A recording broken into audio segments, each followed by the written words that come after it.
Prior to becoming Donald Trump's VP pick, J.D. Vance was not a fan of the ex-president, something he didn't try to hide. Now that the comments have been exposed, the 78-year-old still defended Vance, 39.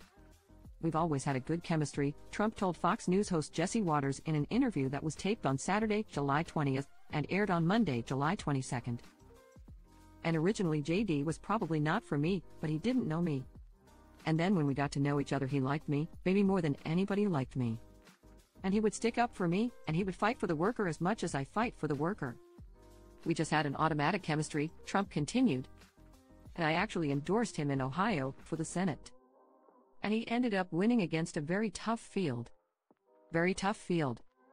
As OK previously reported, Vance was not a fan of Trump just a few years ago. "I go back and forth between thinking Trump is a cynical A, like Nixon, who wouldn't be that bad, and might even prove useful, or that he's America's Hitler. How's that for discouraging?" he wrote in 2016.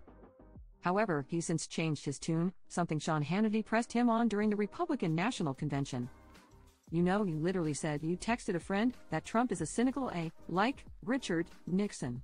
That he's America's Hitler, and you compared him to cultural heroine in the Atlantic Monthly. And I'll tell you Trump's response, but you said that then. What do you say to people that say, well, wait a minute? What did he mean?" the Fox News host asked Vance. "Well, Sean, I don't hide from that. I was certainly skeptical of Donald Trump in 2016, but President Trump was a great president, and he changed my mind. I think he changed the minds of a lot of Americans because, again, he delivered that peace and prosperity," he explained. "If you go back to what I thought in 2016, another thing that was going on, Sean, is I bought into the media's lies and distortions.